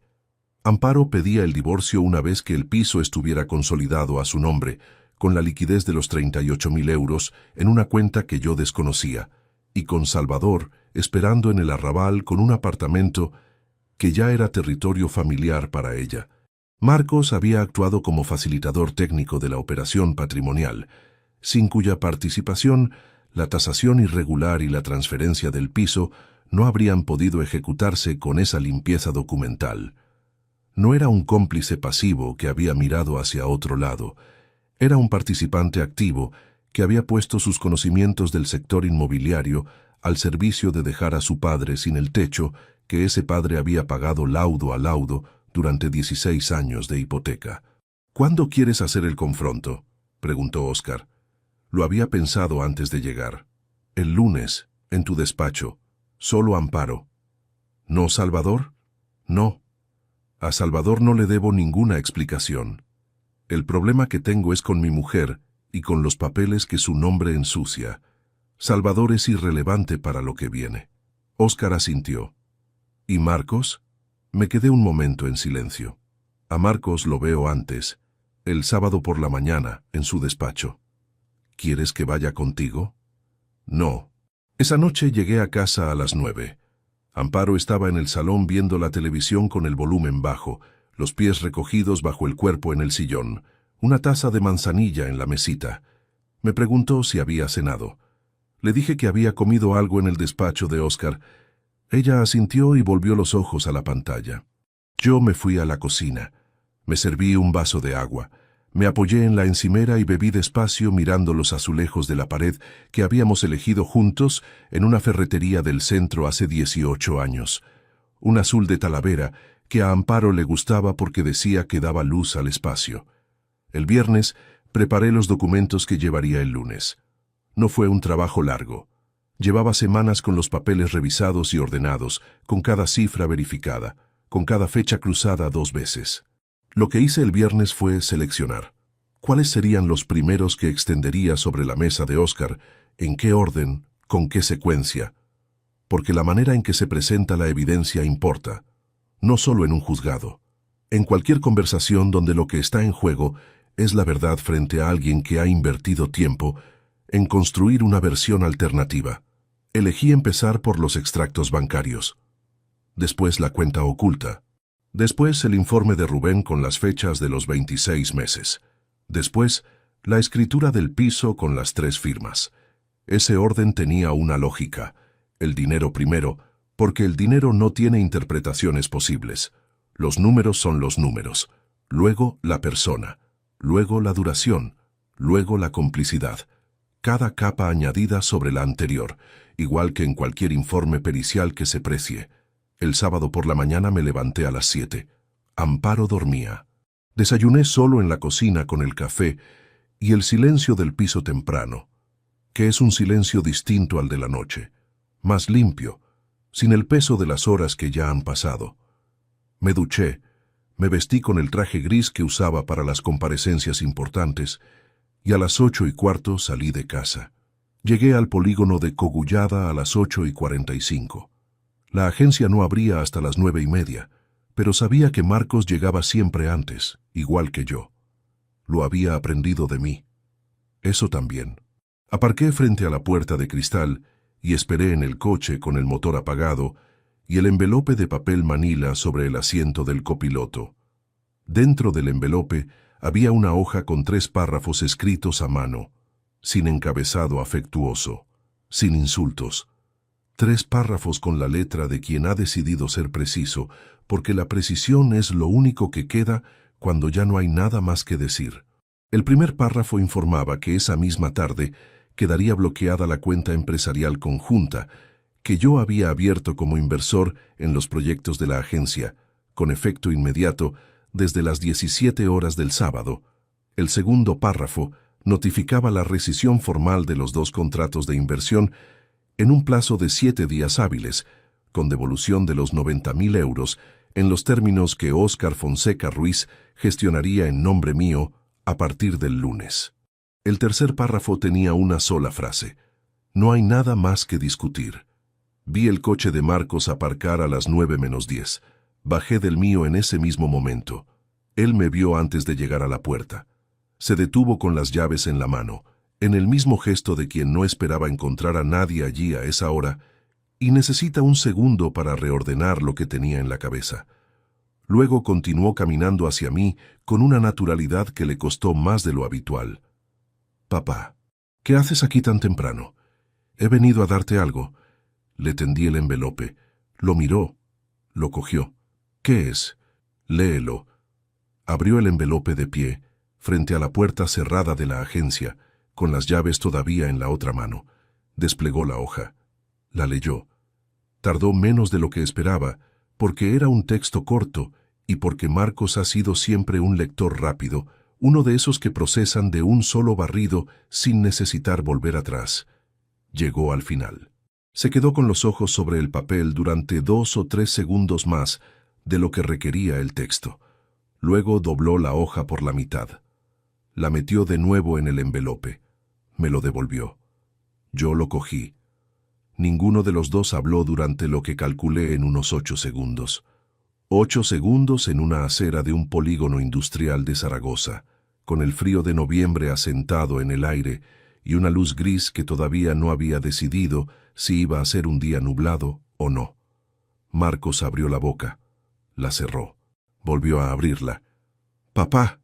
«No». Lo dije sin dureza, sin elevar la voz, con la misma tranquilidad con que le habría dicho que la reunión había terminado a un perito de parte contraria que intentaba ganar tiempo. «No hay nada que añadir, Marcos. Ya está todo en el papel». Él me miró durante un segundo más. Sus ojos tenían algo que no era del todo la frialdad que había mostrado en el restaurante ni en el despacho. Era algo más pequeño, más enterrado, que asomó durante ese segundo, y que yo vi, aunque no sé con certeza si él supo que lo estaba mostrando. No era arrepentimiento, era reconocimiento, el reconocimiento de quien sabe que el otro sabe, y que el tiempo en que eso podía negarse ha terminado. Di media vuelta. Caminé hacia mi coche, abrí la puerta, me senté, puse el motor en marcha. En el espejo retrovisor, Marcos seguía de pie frente a la puerta de la agencia, con las llaves en la mano, mirando hacia donde yo había estado. No miré más. Salí del polígono por la rotonda de la entrada y puse rumbo al centro. A las 5 de esa tarde, Óscar ejecutó el bloqueo de la cuenta empresarial conjunta desde su despacho, con un documento que yo había firmado el viernes. A las 5:12 me envió un mensaje de 2 palabras. Hecho. Lunes. El lunes era el confronto con Amparo. Pasé el fin de semana en casa, con una calma que no era indiferencia, sino el estado particular de quien ha preparado todo lo que podía preparar, y ya no le queda nada que hacer excepto esperar que llegue el momento. El domingo por la noche, Amparo propuso que pidiéramos pizza, algo que hacíamos de cuando en cuando desde que Marcos se fue de casa y la cocina de los domingos perdió el motivo de la elaboración. Pedimos la de siempre, de una pizzería del barrio que repartía en media hora. Comimos en el salón con la televisión encendida en un documental de naturaleza que ninguno de los dos seguía de verdad. Era la última cena. No lo digo con dramatismo, lo digo con la exactitud con que se dice cualquier cosa que es simplemente verdad. Era la última vez que comeríamos así, en ese salón, con esa televisión, con esa distancia regulada entre los dos que habíamos perfeccionado durante meses sin nombrarlo. Al día siguiente todo eso terminaría, y lo que vendría después sería distinto, en formas que todavía no podía ver del todo, pero que ya no me aterraban. Me aterraban menos que la alternativa. La alternativa era seguir sentado en ese sillón, con esa pizza, con esa televisión, sabiendo lo que sabía y fingiendo que no lo sabía. Noche tras noche, hasta que ellos ejecutaran lo que habían planeado y yo me quedara de pie en una acera preguntándome cómo había llegado hasta ahí. Esa alternativa no existía para mí. Llevaba 63 años llegando antes a todo. El lunes no iba a ser la excepción. Amparo llegó al despacho de Óscar a las 11:04 de la mañana del lunes, convencida de que la había citado para firmar un documento de actualización patrimonial. Eso era lo que le había dicho yo el domingo por la noche, con la misma voz con que le había hablado durante semanas de cosas que no comprometían nada, que Óscar necesitaba unas firmas, que era un trámite de media hora, que pasáramos juntos. Entró con el bolso en el brazo y una expresión de quien viene a resolver algo administrativo y quiere terminar pronto. Cuando me vio sentado al otro lado de la mesa de Óscar, con 3 carpetas apiladas frente a mí y sin ningún documento de firma a la vista, su paso se detuvo durante medio segundo antes de continuar. Ese medio segundo lo vi todo. Si todavía no te has suscrito al canal, este es el momento. Lo que ocurrió en esa sala un lunes de noviembre es el final que esta historia se merecía desde el principio. Óscar cerró la puerta, señaló la silla frente a mí. Amparo se sentó con el bolso sobre las rodillas, mirándome con una atención nueva que no tenía nada que ver con la del domingo por la noche ni con la de ninguna conversación de los meses anteriores. Era la atención de alguien que acaba de entender que el terreno que creía firme puede no serlo tanto. No dije nada todavía. Abrí la primera carpeta y extendí los extractos bancarios sobre la mesa, ordenados por fecha, con las 53 transferencias marcadas en rojo. Los deslicé hacia ella sin apartar los ojos de su cara. Amparo los miró. Sus manos, que descansaban sobre el bolso, no se movieron. 38.420 euros, dije, transferidos en 14 meses desde nuestra cuenta corriente conjunta a una cuenta a tu nombre en una entidad distinta. Siempre en miércoles, siempre entre 400 y 900 euros por operación, dentro de un rango diseñado para no activar ninguna alerta bancaria ordinaria. Silencio. Eso es mío también, dijo al fin, voz controlada. Es dinero del matrimonio, tengo derecho a disponerlo. Sí, respondí. Y en un divorcio ordinario, ese argumento funcionaría. El problema es que este divorcio no va a ser ordinario. Abrí la segunda carpeta. El informe de Rubén Medina, con las fechas, las fotografías con hora impresa en el margen, la dirección del apartamento del Arrabal. Lo extendí sobre los extractos con la misma calma con que habría presentado una hoja de cálculo en una comparecencia pericial. Amparo miró las fotografías durante 3 segundos. Esto es una invasión de mi privacidad. Es documentación obtenida por un investigador privado con licencia en regla, mediante seguimiento en espacios públicos, dijo Óscar desde su silla, sin levantar la voz. Es perfectamente admisible. Amparo dejó de mirar las fotografías. Levantó la vista hacia mí. Y por primera vez desde que había entrado, su expresión hizo algo que no había planeado. Se fracturó, solo un instante, en algo que no era culpa del todo, pero que tampoco era ya la superficie limpia con que había funcionado durante 26 meses. Era el rostro de alguien que sabe que la distancia entre donde está y donde pensaba estar ha desaparecido de repente. Emilio, dijo, solo mi nombre, como Salvador en el umbral del 214. No hemos terminado, respondí. Tercera carpeta. La escritura de transferencia del piso con las 3 firmas. La hoja de Óscar con la línea de tiempo completa. El informe de tasación con la firma del valorador de la agencia de Marcos. Lo puse todo sobre la mesa, pieza a pieza, sin prisa, con el orden que había decidido el viernes. Amparo miró la escritura, vio las 3 firmas, vio la de Marcos, y ahí fue cuando sus manos se movieron por primera vez desde que se había sentado. Las levantó del bolso, las juntó sobre la mesa con los nudillos hacia arriba y las apretó una contra la otra con una fuerza que le blanqueó los dedos. No era un gesto de nerviosismo, era el gesto de alguien que necesita sujetar algo para no perder la verticalidad. La transferencia del piso tiene una cláusula de testimonio con la firma de Marcos como testigo instrumental, dije. Óscar ha documentado que el informe de tasación que justificó esa transferencia fue firmado por un valorador vinculado a la agencia de mi hijo. La tasación se realizó por debajo del precio de mercado en un porcentaje técnicamente legal, pero sustancialmente irregular. Eso configura en términos jurídicos una maniobra patrimonial coordinada con participación de un tercero. No es un divorcio con reparto equitativo. Es una nulidad contractual por vicio en la valoración. Amparo me miró durante un tiempo largo. No sabía que ibas a hacer esto, dijo. Y su voz tenía algo distinto ahora. No era la voz del control practicado. Era la voz de alguien que empieza a recalcular en tiempo real. 34 años como perito contable judicial, respondí. ¿Qué creías que iba a hacer? Ella respiró. Miró a Oscar. ¿Qué pide exactamente? Oscar abrió su propia carpeta. La reversión judicial de la transferencia del piso al estado original de cotitularidad del matrimonio por nulidad del informe de tasación. La congelación de la cuenta bancaria independiente hasta resolución del proceso de divorcio. Y la devolución íntegra de los 38.420 euros a la cuenta conjunta como parte del inventario patrimonial a repartir en el divorcio según el régimen de gananciales. ¿Y si no acepta?, preguntó Amparo, hablando de sí misma en tercera persona con esa extrañeza que tiene la gente cuando intenta crear distancia de lo que está viviendo. Entonces, iniciamos el procedimiento contencioso con toda la documentación que tiene encima de esa mesa, dijo Oscar, y añadimos la solicitud de investigación por presunta coordinación fraudulenta con un tercero en la operación patrimonial, lo que afecta también a Marcos. El nombre de su hijo en ese contexto hizo algo en la cara de Amparo que ninguna otra palabra había hecho.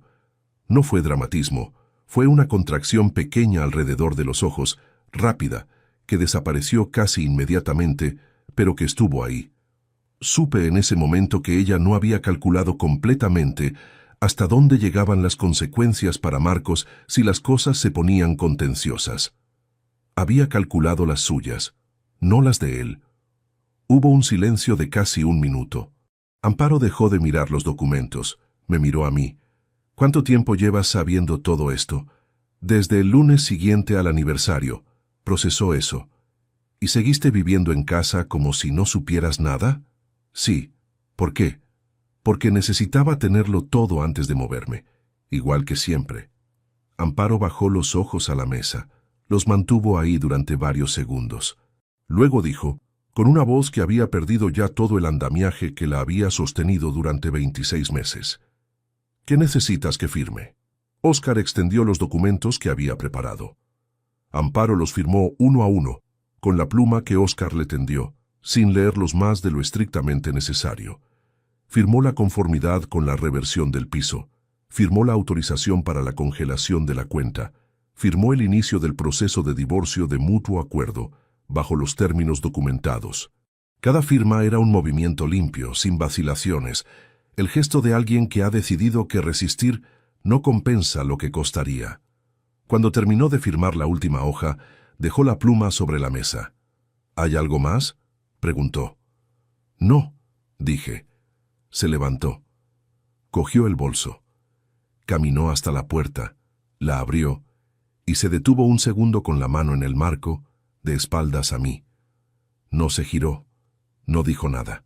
Salió al pasillo y la puerta se cerró detrás de ella, con ese mismo clic pequeño y limpio que tiene la madera bien ajustada cuando nadie la fuerza. Oscar y yo nos quedamos solos en el despacho con los documentos firmados sobre la mesa y el olor a café recalentado que llevaba ahí desde las 9 de la mañana.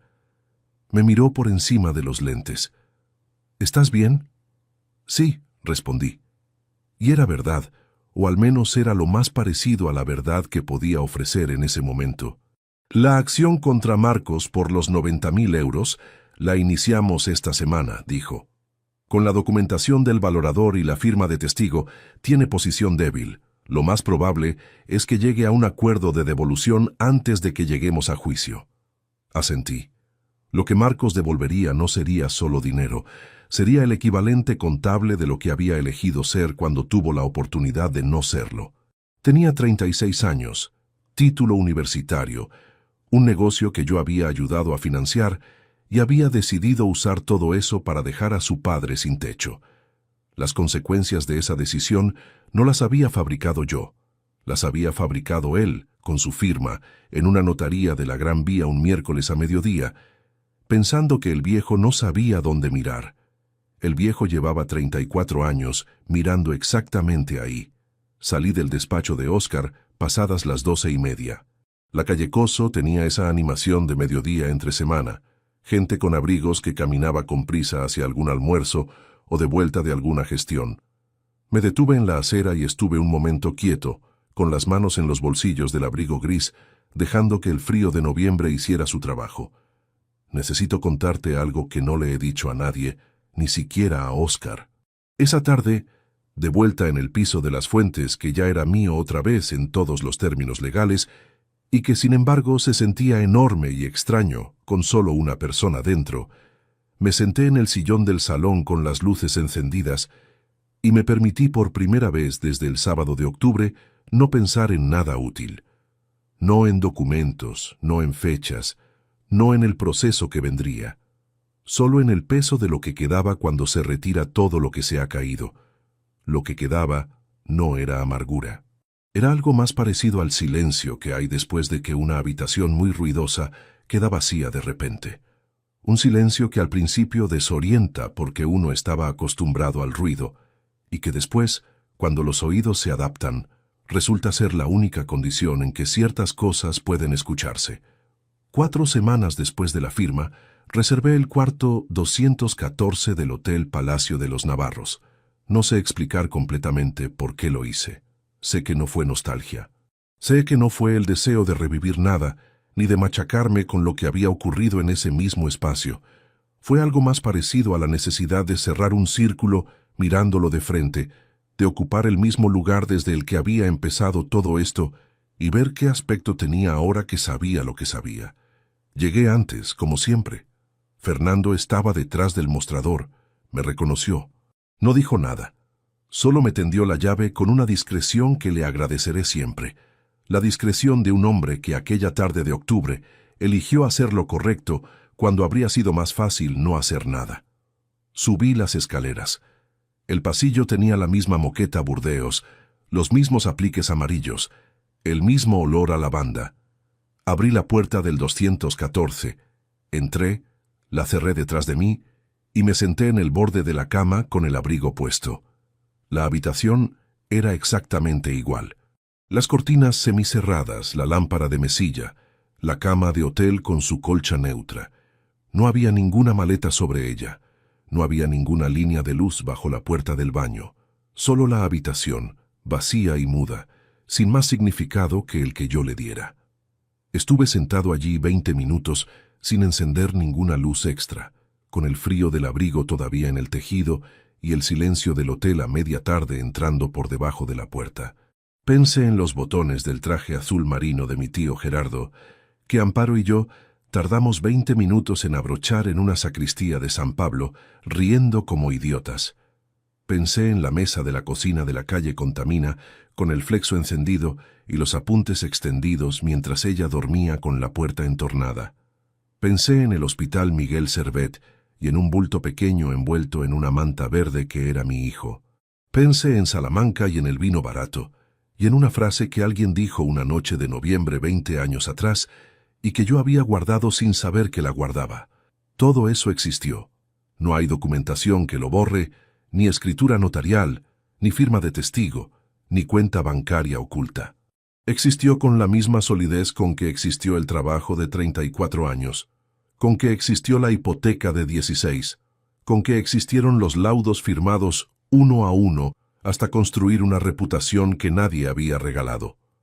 Lo que me robaron no puede devolvérseme. Eso lo sé. La justicia restituye lo material y deja el resto exactamente donde estaba, en ese espacio donde los números no llegan y donde uno tiene que arreglársela solo con lo que encuentra. Pero lo que no se puede robar, lo que ningún plan de 26 meses puede tocar, es lo que uno decide hacer con lo que queda después. Me levanté del borde de la cama. Me abroché el último botón del abrigo. Miré la habitación una vez más, sin prisa, dejando que los ojos la recorrieran de esquina a esquina, y luego abrí la puerta, salí al pasillo y la cerré detrás de mí con la misma suavidad de siempre. Bajé las escaleras, crucé el vestíbulo. Salí a la calle empedrada con el frío de diciembre en la cara, y esta vez las manos no temblaron. Un hombre que llega antes a todo sabe también cuándo es el momento exacto de irse, y ese momento, en esa acera, a esa hora, fue el primero en mucho tiempo en que llegar antes no significaba esperar a nadie, solo significaba empezar. Si te gustó esta historia, dale like al video, suscríbete al canal y comparte tus impresiones en los comentarios. Para escuchar la próxima historia, haz clic en la caja de la izquierda. Gracias por vernos.